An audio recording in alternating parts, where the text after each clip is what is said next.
Cuando Dios quiere hacer una tarea imposible, toma a una persona imposible y la aplasta. ¿Se ha puesto a pensar en eso? Estas palabras no son originalmente mías, fueron dichas por un antiguo pastor de la iglesia Moody, que una vez vino al seminario de Dallas a unas conferencias relativas en la cruz, y el pastor Chuck Swindoll le tocó escucharlo e impactar su corazón. Desde entonces el pastor Swindoll constantemente repite esa frase: cuando Dios quiere hacer una tarea imposible, toma a una persona imposible y la aplasta. Pudiera parecer que las palabras de Alan Redpath realmente son crueles. Nos hace pensar en un Dios que es bastante brutal el tratar con sus hijos. Y pudiéramos pensar de esta manera si no tomamos en cuenta que el proceso de ser más como Cristo, es decir, el proceso del discipulado, es un proceso muy doloroso.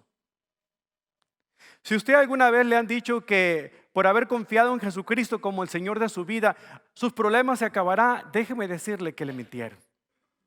Al contrario, estará más consciente de cuán difícil es caminar tomado de la mano de Cristo, andar como Cristo anduvo, ser como Cristo es. De hecho, la mayoría de los creyentes no se toman el tiempo suficiente para ponerse a pensar en serio acerca del compromiso, de ese llamado tan especial que Dios hace a que seamos discípulos de Cristo. Sin embargo, vivimos en un mundo donde tratamos de hacer hasta lo imposible por evitar el dolor.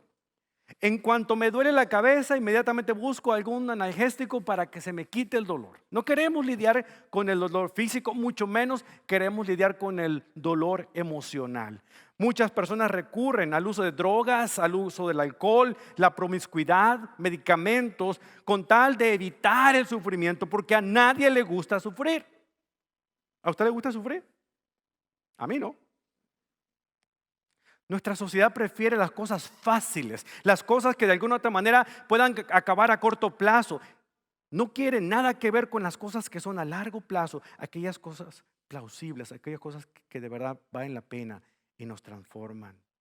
Pero lo que el mundo considera una maldición, ese dolor, ese sufrimiento, el Señor Jesucristo lo considera un acto de sabiduría, un ingrediente necesario en el proceso del discipulado. Por eso que la idea central de este mensaje es la siguiente: el sufrimiento es el proceso que Dios utiliza para que los santos adquieran sabiduría. Interesante. Usted pudo haber pensado que era ir al seminario teológico de Dallas o venir a la iglesia a estudiar en inglés y en español, porque aquí están todos los profesores del seminario de Dallas enseñando. O sea, que si usted viene a esta iglesia, usted va a ser sabio. No. Dios utiliza esos momentos de sufrimiento para ayudarnos a depender más de Él, como usted lo comprenderá al estudiar los pasajes que leeremos hoy. Jesucristo llamó a este proceso de sufrimiento la copa. La copa. La copa fue la angustia, la humillación, la muerte tormentosa que Él sufrió en la cruz del Calvario. Por amor a usted. Pero en primer lugar, por amor y en obediencia a su Padre Celestial. Ahora, entendamos la palabra santo. No me estoy refiriendo aquí en el sentido de una imagen que se erige hacia una persona que hizo mucho bien y un papa lo canonizó. Me estoy refiriendo a un discípulo de Cristo, a una persona que ha sido apartada de un grupo numeroso para una función en particular. Eso es lo que significa la palabra santo, apartado para un propósito mucho más particular. Apartado del mundo para estar con Dios. Sin embargo, el proceso de discipulado no es algo que surge de la noche a la mañana. La conversión a Cristo, es decir, cuando usted pone su confianza en Jesucristo como el Señor de su vida, eso ocurre en un instante, en un momento determinado, dura 2 segundos. Sin embargo, el proceso de discipulado le va a tomar toda la vida y quizá usted deje este mundo, si llega a la edad anciana y todavía no se ha completado la obra completa de ser un discípulo comprometido con Cristo. Hablando de esto, el doctor Redpath dijo lo siguiente, escuche, la conversión de un alma es el milagro de un momento, pero la fabricación de un santo es la tarea de toda una vida. Y en este estudio, hermanos, vamos a estar aprendiendo un par de cosas bien importantes con respecto al discipulado. En primer lugar, vamos a ver cuál es la diferencia entre ser un creyente en Cristo y ser un discípulo de Cristo. Y en segundo lugar, vamos a aprender un ejemplo ideal de lo que es el discipulado en el ejemplo que Cristo nos deja aquí en los evangelios. Entonces le voy a pedir que abra su Biblia, si trae su Biblia o su tableta o su teléfono o lo que usted tenga para leer la Biblia. En Lucas capítulo 9, versículo 23, vamos a leer un par de versículos de Lucas 29, pero vamos a concentrar nuestra atención en el Evangelio según San Juan capítulo 18, versículos 1 al 11. Entonces vamos a ver dos pasajes. Lucas 9, 23, ponga ahí su boletín si quiere o su bosquejo. Y luego abra por favor Juan capítulo 18, versículos del 1 al 11. Voy a estar leyendo de la Nueva Traducción Viviente de la Biblia, pero usted puede seguirme en la traducción que usted tenga. El primer punto es este. ¿Qué es la diferencia entre ser un creyente en Cristo y ser un discípulo de Cristo? Porque muchos hemos hablado y entendido lo que significa ser un creyente en Cristo. Mientras busca Lucas 9, en su bosquejo, en la parte de atrás del bosquejo, hay un diagrama. Y en ese diagrama hay algunas cosas que nos ayudan a entender un poquito acerca del proceso. Pero mientras está usted encontrando el diagrama y el pasaje, déjeme decirle a ustedes algunas de las cosas que se han recopilado con respecto a la diferencia entre ser un creyente en Cristo y ser un discípulo de Cristo. ¿Está listo? Así es que tome una pequeña nota mental para ver dónde se encuentra usted en este momento. ¿Cuál es la diferencia entre ser creyente en Cristo o ser cristiano y ser un discípulo de Cristo? Bueno, el creyente asiste a una iglesia. El discípulo entiende que él o ella es la iglesia. El creyente busca que le animen. El discípulo busca siempre animar a los demás. El creyente reclama que le visiten y si no le visitan se enojan con usted. En cambio el discípulo no espera que lo manden, él visita. El creyente piensa nada más en recibir. El discípulo solamente piensa en dar y en servir. El creyente murmura y se queja. El discípulo obedece y actúa. El creyente lee la palabra. El discípulo enseña la palabra. El creyente busca que oren por él. El discípulo ora por los demás. El creyente espera que se le asignen tareas. El discípulo asume responsabilidades antes de que le asignen cualquier cosa. El creyente se entrega en parte. El discípulo entrega su vida completa. El creyente considera a Jesús. Para el creyente Jesús solamente es Salvador. Sin embargo, para el discípulo Jesús es el Señor de todo en su vida. El creyente solo se suma a otro creyente, mientras que el discípulo se multiplica en otros discípulos. El creyente tiene como meta llegar al cielo. El discípulo tiene como meta ganar almas para que vayan al cielo. El creyente espera un avivamiento. El discípulo vive avivado todo el tiempo. Por lo tanto, todo discípulo es un creyente. Sin embargo, no todo creyente es un discípulo. La pregunta que le tengo para usted y que no quiero que me conteste porque me siento que hay que llorar, ¿es usted un creyente o es usted un discípulo? Poco nos ponemos a pensar en esta implicación. Pero Dios, desde el momento mismo en el que Él dio este plan de redención del corazón humano, tenía en mente no solamente creyentes, sino discípulos. Y ahorita lo vamos a ver aquí en lo que dice la Escritura. Lucas capítulo 9, versículo 23, ahí encontramos la esencia misma del discipulado. En ese diagrama que viene en el bosquejo, en la parte de atrás, nos muestra el proceso de discipulado. Nos muestra el proceso de una vida que no tiene a Cristo, cuando esa vida de alguna otra manera pone su confianza en Cristo a través de confiar en lo que Él hizo en la cruz del Calvario, pasa a ser un creyente de Cristo y luego posteriormente recibe el llamado del Señor a ser uno de sus discípulos. Ese es el proceso natural que seguimos. Por ejemplo, en la parte izquierda de ese diagrama, si lo está viendo de manera horizontal, encontramos algunas palabras que nos ayudan a entender lo que una vida sin Cristo es. Es decir, el punto de vista de Dios de cómo luce una vida que no tiene a Cristo en su vida. Ahí encontramos algunos aspectos. Por ejemplo, dice que una persona que no tiene a Cristo en su vida está muerta espiritualmente. Efesios 2:1. Viven impulsados por el pecado, es decir, están motivados en saciar solamente sus deseos pecaminosos, como dice allí Efesios 2:3, versículo A. Versículo 3, inciso A, la primera parte.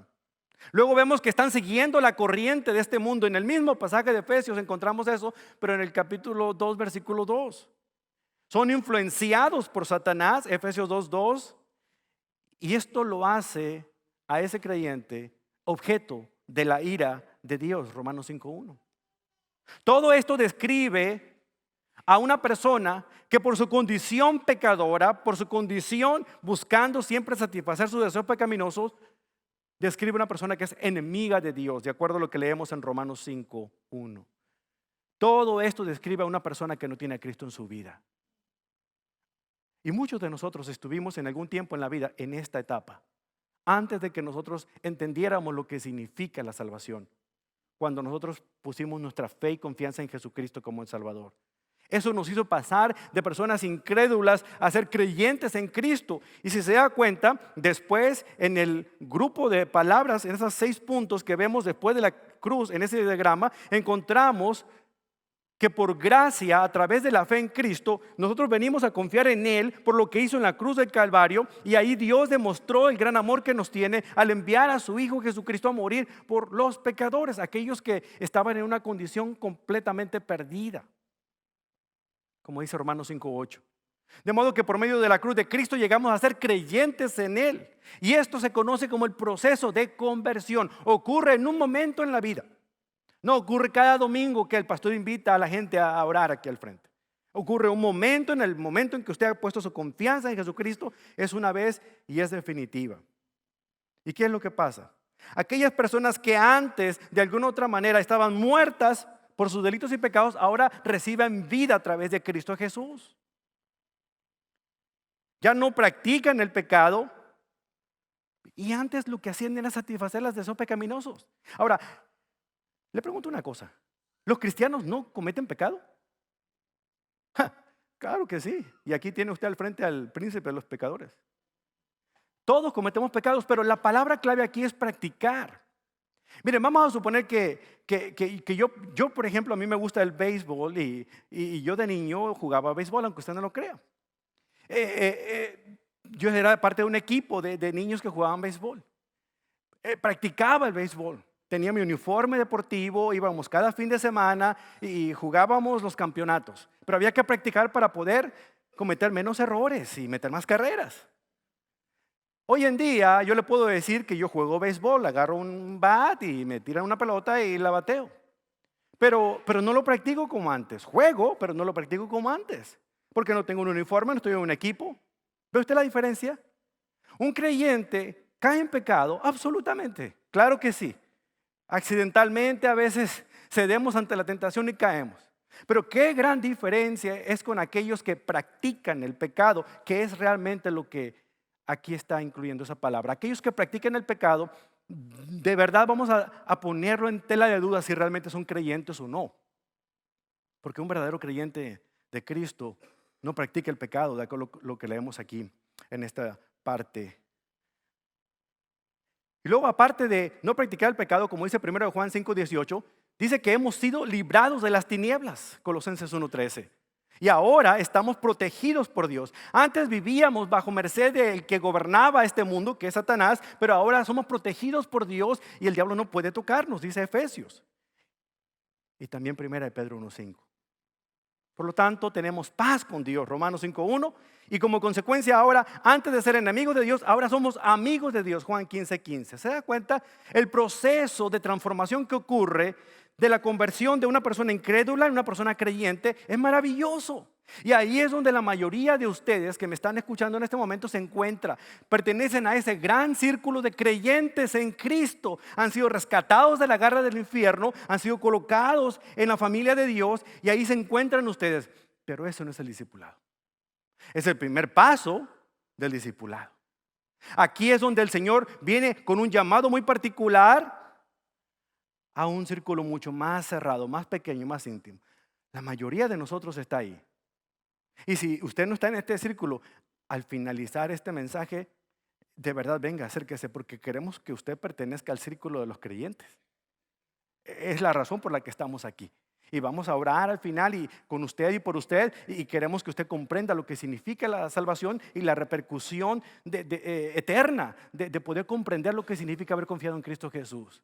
Pero a usted que está dentro del círculo de creyentes, el Señor tiene un reto más importante para usted en este instante. ¿Más importante que creer en Dios? Sí, más importante. Porque la diferencia entre ser un creyente en Cristo, alguien que sigue a distancia a Cristo, a una persona que Él quiere usar como instrumento para impactar al mundo con el evangelio de Él, es radicalmente distinta. Como le dije, ser creyente es el primer paso del proceso de discipulado. Y aquí vemos cómo el Señor lanza el reto. Sabemos que por creer en Jesús somos salvos, vamos al cielo, pero el Señor no nos ha salvado para que nosotros estemos tan tranquilos, sentados, disfrutando mientras viene Cristo y nos vamos con Él al cielo. Estamos aquí para poder usar esa maravillosa salvación que Dios nos ha dado y ponerla a trabajar, no trabajar para ganar la salvación, sino trabajar porque ya la tenemos, para que otros también puedan ir a Cristo. Y ese es el proceso de discipulado. Pero a lo mejor nadie le había dicho esto. El proceso de discipulado involucra, querido hermano, querida hermana, sufrimiento. Ocupa beber de la copa que Jesús mismo tomó. Ese proceso de discipulado quiere decir que usted es automáticamente una persona que se convierte a Cristo y eso le hace a usted un discípulo. No, ¿verdad que no? Es un proceso. Vea usted la definición entre un creyente y un discípulo. Un creyente es una persona que está en una relación correcta con Dios. Ya él confió en Jesucristo, creyó lo que hizo en la cruz del Calvario, él le ha reconocido como su Salvador y ha confiado en él como su Señor. Ok, hasta ahí ese es un creyente y usted está ahí. Pero un discípulo es un creyente cuyo compromiso con Cristo se ha convertido en lo más profundo de su ser, porque él quiere obedecer las enseñanzas de su maestro, sin importar las consecuencias o el costo. A.W. Tozer dice que es dudoso que Dios bendiga grandemente a un hombre si antes no lo ha herido profundamente, porque eso es el discipulado, un proceso en el cual nosotros tenemos que pagar un alto costo. Uno de los libros más impactantes de mi vida fue el de Dietrich Bonhoeffer, que se llama así, El costo del discipulado, porque no sé, por alguna razón la mayoría de los cristianos tenemos la idea tan peregrina de que el discipulado es la cosa más sencilla del mundo. Basta con que me vaya a una escuela dominical y que el maestro enseñe un grupo. Eso no es discipulado, es parte del discipulado, pero no es el discipulado. Fíjense muy bien, Jesucristo dijo en Mateo 16, yo voy a edificar mi iglesia.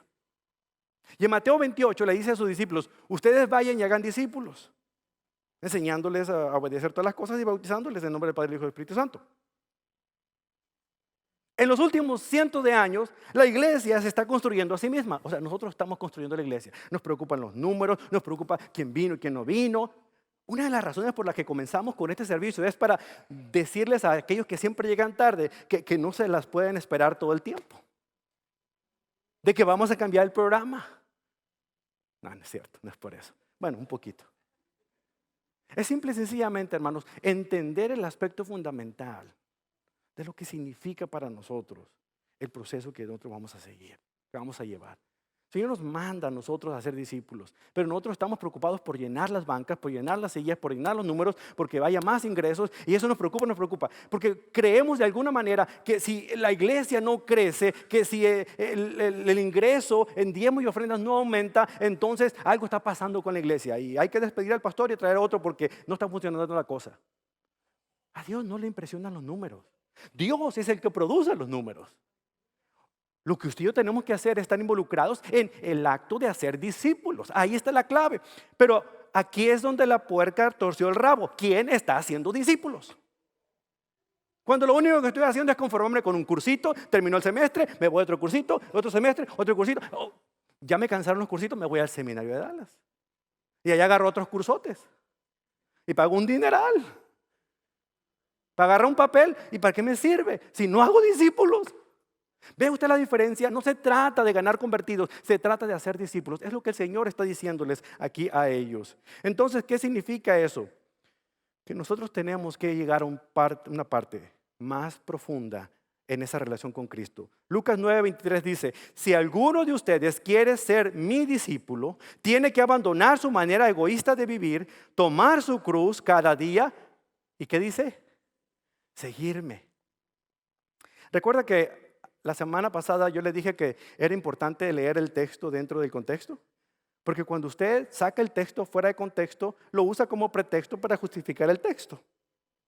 Oh, no, nosotros tenemos que entender qué es lo que el Señor está diciendo cuando leemos los versículos anteriores y posteriores a este. Por eso, váyase un poquito más abajo.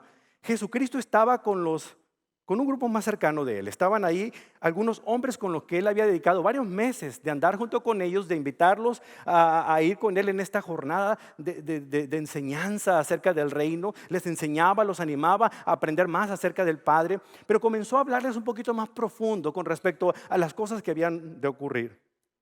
Luego les hace una pregunta, le dicen, ¿quién dice la gente que soy yo, muchachos? Y le dicen, bueno, algunos dicen que tú eres un profeta, otros dicen que tú eres Juan el Bautista, otros más dicen que tú eres Elías. Y Pedro se levanta, como siempre, nadie le pregunta, pero él levanta, yo digo que tú eres el Mesías, tú eres el que ha de venir. Imprudente, pero atrevido. Y es una verdad. Pero fíjense lo que comienza a decirle el Señor a partir del versículo 21, ahí en Lucas 9. Dice, Jesús les advirtió a sus discípulos que no dijeran a nadie quién era Él. El Hijo del Hombre tendrá que sufrir muchas terribles cosas, les dijo. Será rechazado por los ancianos, por los principales sacerdotes y por los maestros de la ley religiosa, y lo matarán. ¿Cómo se parece esto al Evangelio de la prosperidad, no es cierto? Eres discípulo de Cristo y te van a lastimar, te van a golpear, te van a escupir en la cara, te van a cerrar la puerta, te van a despedir del trabajo, te va a dejar la mujer, te van a correr de tu casa a tus padres. O sea, nadie dice eso, ¿verdad? No, confía en Cristo, pacte, verás que el Señor te regrese el doble de lo que tú le des. Con razón no nos ha dado nada, no le damos nada. Nuestras ofrendas no han subido desde hace un año por ahí, pero bueno, esa es otra historia. Ya hablaremos de eso cara a cara. El punto al que quiero llegar es que nosotros no hemos logrado comprender las implicaciones del caso con lo que se refiere a esta gran hazaña del discipulado. Él dice, todo esto me va a pasar, muchachos. ¿Puede usted imaginarse el rostro de los discípulos? Te hemos dejado familia, casa, negocio para irnos detrás de ti. Porque pensábamos que tú ibas a imponer tu voluntad aquí, tú ibas a ser el próximo rey de Israel, vas a sentarte en un trono. No, el imprudente de Pedro vuelve a salir, Señor, ni se te ocurra mencionarlo. Nada de eso. Eso no te va a pasar y de eso me encargo yo. Jesús, al verlo, le dice unas palabras que han sido más mal usadas en todo el tiempo que yo recuerdo del cristianismo. Apártate de mí, Satanás. No son ofensivas. El propósito del enemigo de Dios era impedir que Jesús fuera a la cruz. Y aquí vemos a Pedro haciendo la misma cosa, tratando de impedir que él hiciera su voluntad. Aquí vemos el amor tan grande que Jesús tiene. Su lealtad más grande es primeramente a su Padre Celestial y a la voluntad de Él. No es a su mejor amigo. ¿Cómo sabemos que hay un discípulo de Cristo en medio de nosotros? Cuando sus lealtades menores se hacen a un lado para ser leales al Señor. Cuando cuando las palabras de Dios importan más que las palabras del esposo o la esposa. Cuando la lealtad al marido o a la mujer es menor, pero la lealtad a Dios es mayor.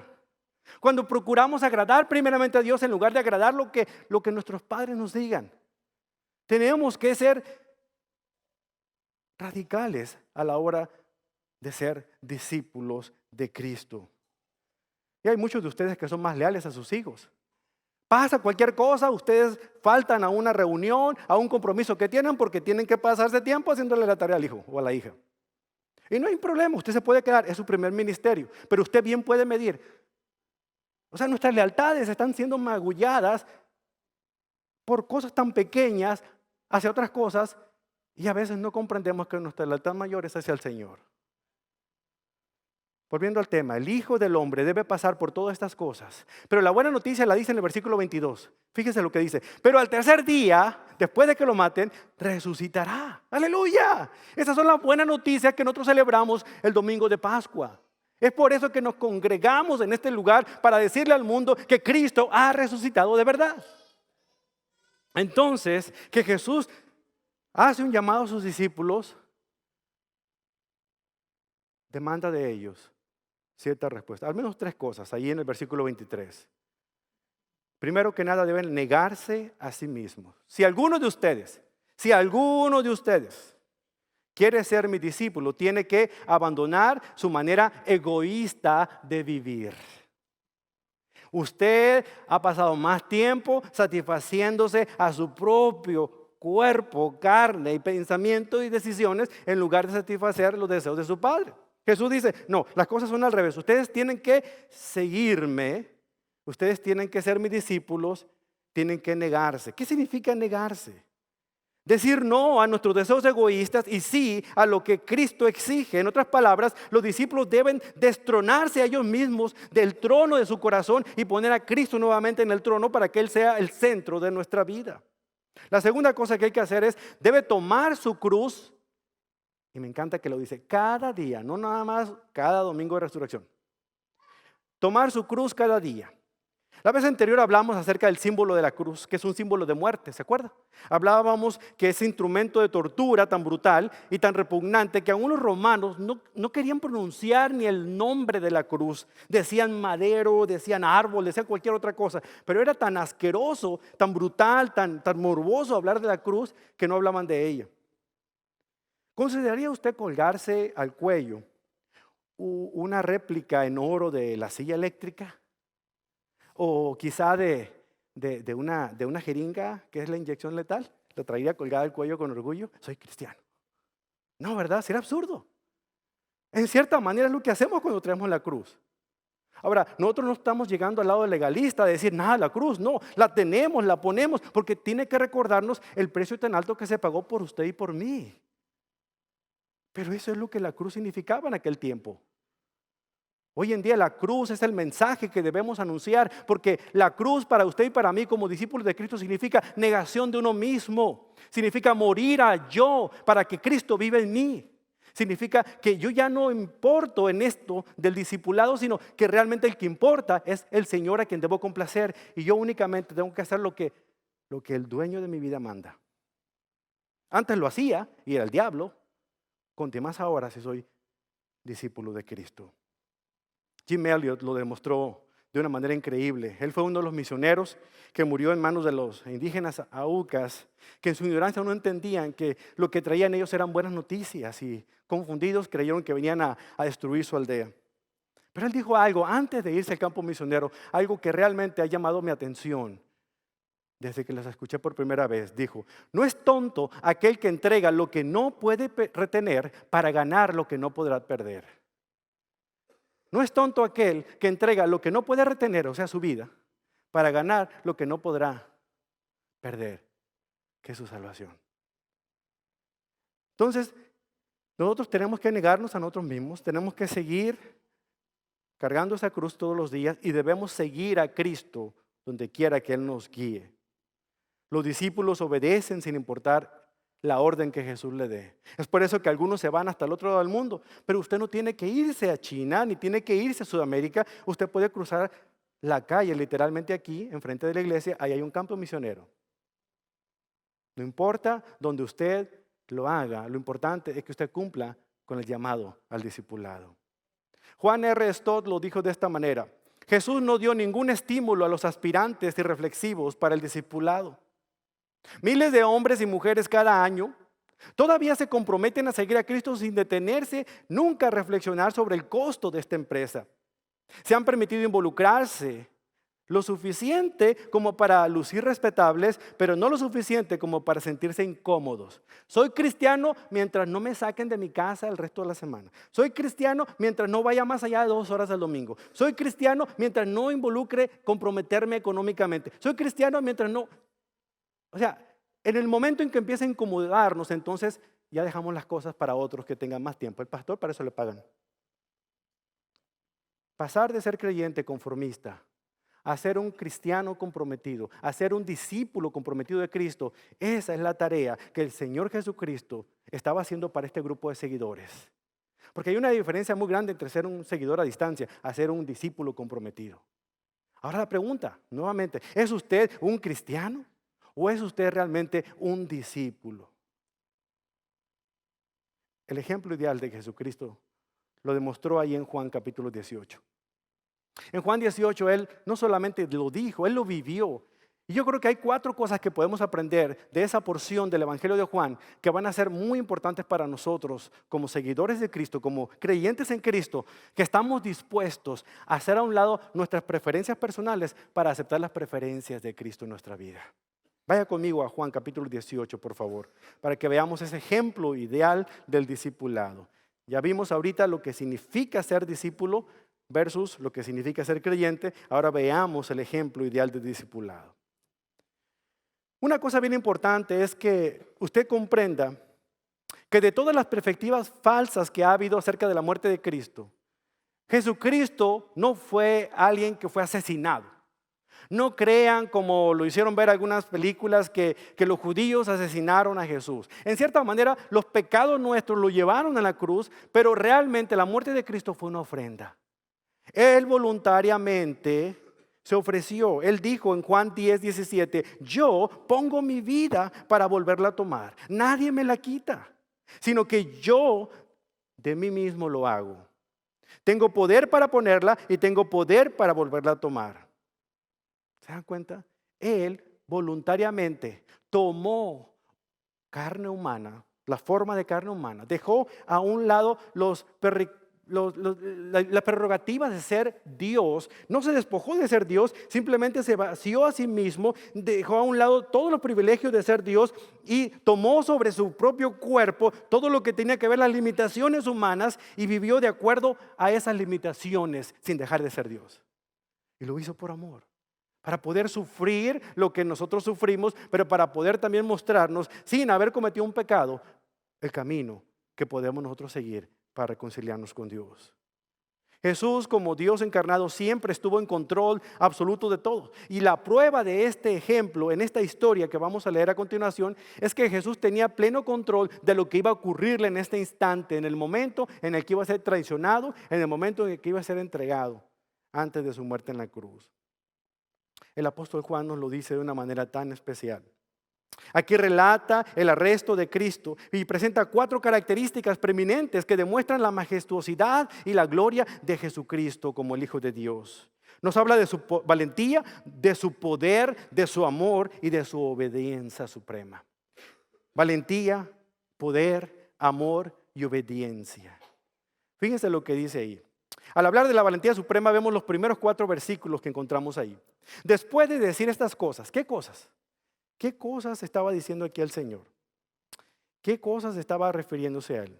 Estaba hablando acerca de esos 11 que quedaban, las cosas que iban a acontecerle. Ya Judas se había ido y se quedaba Él con los 11. Se encontraban ellos en el aposento alto, en el segundo piso de un cuarto. Estaban disfrutando la cena de la Pascua y de repente salieron del cuarto. Pero no solamente esta escena nos lleva al salieron del cuarto del aposento alto, sino ya habían salido de la ciudad de Jerusalén.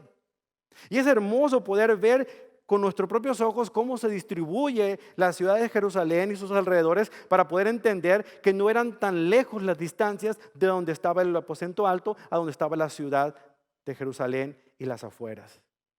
En cierta manera Jesús iba con los 11 y seguía hablando de estas cosas. Y cuando llegaron a la parte de las escalinatas del sur de donde está el templo, se detuvo él para orar. Y si usted recuerda, ahí está la oración de Juan capítulo 17, donde oró por sus discípulos. Y no solamente por ellos, sino por usted y por mí también. Los que habían de creer a través de lo que ellos testificaran. Terminando de orar, es aquí donde nos sitúa este pasaje. Después de decir todas estas cosas, Jesús cruzó el valle de Cedrón.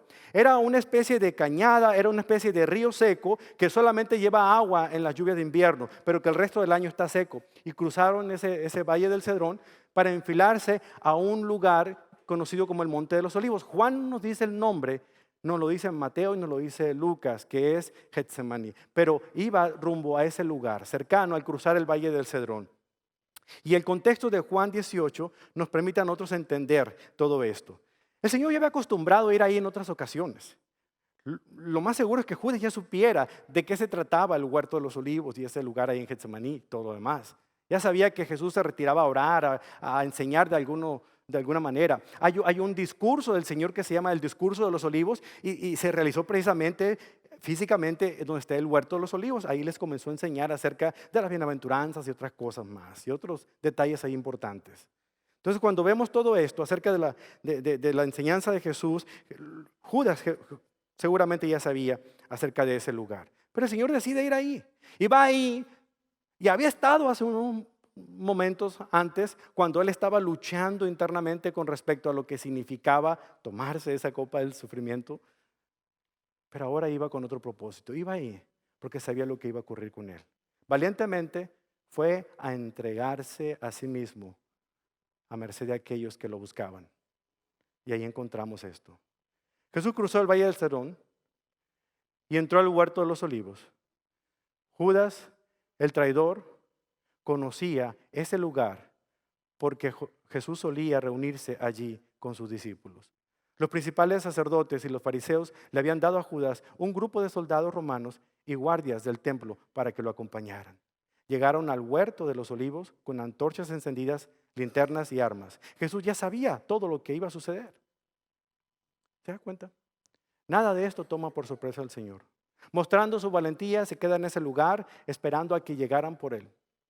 Dice la escritura que llegaron un grupo de soldados romanos con la guardia del templo. En cierta manera los grupos que acompañaban eran un grupo más o menos de algunas 600 personas, pero en este caso era un grupo menor, eran algún grupo de 200 personas. En cualquier caso eran tantos soldados que el oficial que los dirigía también los acompañó, como vemos ahí en el versículo de adelante. Y el Señor estuvo ahí esperándolos. Cuando se acercan, Él les muestra su poder, el poder supremo de Cristo. En el versículo 4 dice, Jesús ya sabía todo lo que le iba a suceder, así que salió a su encuentro. Y dando un paso al frente, Jesús les preguntó, ¿a quién buscan? Ellos respondieron, a Jesús de Nazaret. Jesús les dijo, yo soy. En el momento en que Jesús dijo esas palabras, los que estaban al frente de ese grupo de soldados se hicieron para atrás y se cayeron. Y como fichas de dominó, se tropezaron con los demás y todo el mundo se cayó. Y me encanta que aquí dice Juan que inclusive Judas, el que lo traicionó, también se cayó junto con ellos. Hay muchas especulaciones de lo que significa, se asustaron, lo que ustedes quieran, pero yo les voy a dar una muy particular, porque Juan se caracteriza en mostrar a Jesús como el Hijo del Hombre, el Hijo de Dios, y mostrar la deidad de Jesucristo de una manera muy particular. Está mostrando lo que significa el poder estar ante la presencia majestuosa de este Rey soberano. La voz de Dios simple y sencillamente habla y las cosas existen. La voz de Jesús habla y el mar se acalla y el viento se detiene. La voz de Jesús se escucha y todos se asustan y se caen. Estaban confrontados con el poder soberano del Señor. Pero el Señor mostró un amor. Volvió a decirles, ¿quién es a quien ustedes buscan? Y él dijo, a Jesús de Nazaret. Yo soy, les dice. Nada más les pido una cosa. A estos que me acompañan, déjenlos libres. Ahí muestra su amor. Que aún en los momentos últimos de su vida, Él se está preocupando por sus ovejas. Ese es el Dios en el que usted y yo hemos confiado y hemos creído. Un Dios que está preocupado no solamente por proveernos nuestras necesidades, sino también asegurarse que nosotros estemos protegidos por Él. Finalmente muestra la obediencia suprema.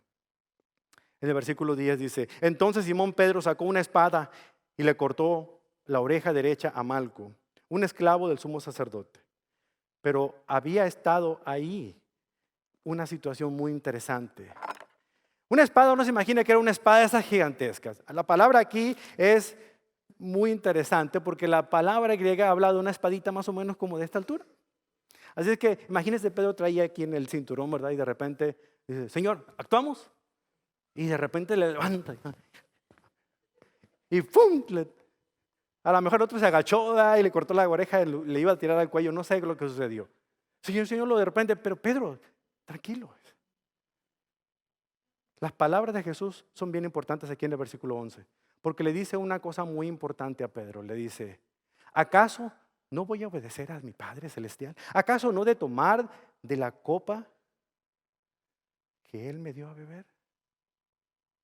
Si es la copa del sufrimiento, la voy a tomar porque mi Padre lo ha dicho. Me corresponde a mí esta situación. Mete tu espada en la vaina. ¿Acaso no voy a beber de la copa del sufrimiento que me ha dado el Padre? En otras palabras, Pedro, ¿acaso no haré lo que Dios quiere? ¿Acaso no me someteré a su voluntad? Absolutamente que sí. Mucha información aquí, pero yo creo que es un buen momento para poder aprender algo importante en cuanto al llamado al discipulado. En primer lugar, hermanos, lo más hermoso de aquí es que aún con todas las situaciones de Pedro no había terminado de aprender la lección y Jesucristo tuvo que ayudarle. Pedro aprendió eventualmente, él escribió 2 libros que aparecen en el Nuevo Testamento, pero también él aprendió lo que significa ser aplastado por el sufrimiento. Recuerde, la conversión de un alma es el milagro de un momento, pero la creación de un discípulo es la tarea de toda una vida. Lo que fue verdad para Pedro es también verdad para usted y para mí. Por lo tanto, usted que quiere ser un discípulo de Cristo, usted que quiere poner sus lealtades menores a un lado y tener la lealtad al Señor, es importante que usted pueda realizar 4 cosas. Primero, para cada discípulo hay un propósito que cumplir. Para cada discípulo hay un propósito que cumplir. Según Timoteo 1:9, Pablo le dijo a Timoteo: pues Dios nos salvó y nos llamó para vivir una vida santa. No lo hizo porque lo mereciéramos, sino porque este era el plan desde antes del comienzo del tiempo, para mostrarnos su gracia por medio de Cristo Jesús. Por lo tanto, anote, para cada discípulo existe un propósito que cumplir. Número 2, para cada propósito hay una copa que beber. ¿Sí? Jesús sometió su voluntad a la voluntad del Padre y bebió la copa del sufrimiento y de la muerte para cumplir con el propósito del Padre. ¿Cuál era el propósito del Padre? La salvación de las almas. Al cumplir su propósito como discípulo de Cristo, usted debe de estar dispuesto a tomar de esa copa y no ver el sufrimiento como Dios no me quiere, Dios me olvidó, sino al contrario, el Señor está obrando, el Señor me está puliendo, el Señor está cortando lo que estorba en mi vida espiritual. Debemos aprender a someternos a Dios y aceptar su voluntad. Y Él nos llevará de la mano en medio del sufrimiento. Y número 4, a través de cada dolor hay una victoria que reclamar. Como lo dijo Thomas A. Kempis: si compartes su esplendoroso dolor, compartirás también su gloriosa adquisición. ¿Ha sentido usted la aplastante mano de Dios en su vida? Si es así, regocíjese. Él está en el proceso de transformarle, de convertirlo de meramente un creyente en Cristo a que se convierta usted en un discípulo de Cristo. ¿Aceptará usted tomar esa copa? ¿Cuál es la copa que Dios le está haciendo beber en este momento? ¿Cuál es la copa que en este instante usted está pasando y usted está orando y a veces siente que está derramando lágrimas de sangre porque no puede pasar por esa situación difícil? Piense, ¿será su matrimonio? ¿Será su relación con sus padres? ¿Será la relación con sus hijos? ¿Será el trabajo? ¿Será en la iglesia con el pastor? Cualquiera que sea la copa que usted tenga que tomar, piense que el Señor está allí a su lado. Y es el Señor el que le ha invitado a tomar esta copa. Yo invito a que cierre sus ojos un momento y que piense en esa copa. Porque a lo largo de estas alabanzas al Señor y en un ratito más cuando tomemos la Santa Cena, debemos de poner todo delante del Señor, todo lo que encierra nuestra copa. Recuerde que cuando Dios quiere hacer un hongo, lo hace de la noche a la mañana. Pero cuando quiere hacer un roble, le toma años. Bendito Padre Celestial. Nos acercamos delante del trono de su gracia para agradecerle infinitamente por todo lo que usted hace en nuestras vidas. Queremos pedirle, Padre Eterno, que haga su voluntad. A pesar de que nosotros muchas veces nos preguntamos si acaso lo que estamos viviendo no es algo que hayamos hecho mal o simple y sencillamente, Padre, que usted se ha olvidado a nosotros. Como su palabra nos lo ha dicho con tanta claridad, Padre, el llamado que nos hace de ser simplemente creyentes en Dios, a ser discípulos de Cristo, es un cambio radical y hay un costo, sí, un costo que pagar. Y estamos dispuestos a hacerlo, Padre. Sea propicio a nosotros que somos pecadores y muéstranos, Señor, el gran amor que nos tiene. Que aquel que no cometió pecado, por amor a nosotros lo hizo su pecado y murió en esa cruz. Con eso, Señor, cualquier copa que yo esté bebiendo, aunque sea amarga, sabrá dulce. Porque Cristo tomó la copa de la ira de suya al pagar el pecado que yo había cometido. Por lo tanto, Señor, el sabor es muy distinto. Y aunque sufro, aunque lloro, aunque me lamento, Padre, debo recordar que en medio de todas las cosas usted sigue siendo fiel. Y las cosas están en su lugar desde el momento que usted las colocó en ese sitio. Y si todo a mi alrededor parece que se derrumba, debo estar confiado que su mano poderosa me sostiene y que su obra la sigue realizando en mi vida. Dedicamos este tiempo, Señor, en el cual cantamos estas alabanzas para mostrarle a usted, Señor, el gran amor que le tenemos y lo agradecidos que estamos por el perdón alcanzado por Cristo en la cruz de Calvario. Ahora y siempre, en el nombre de Jesús.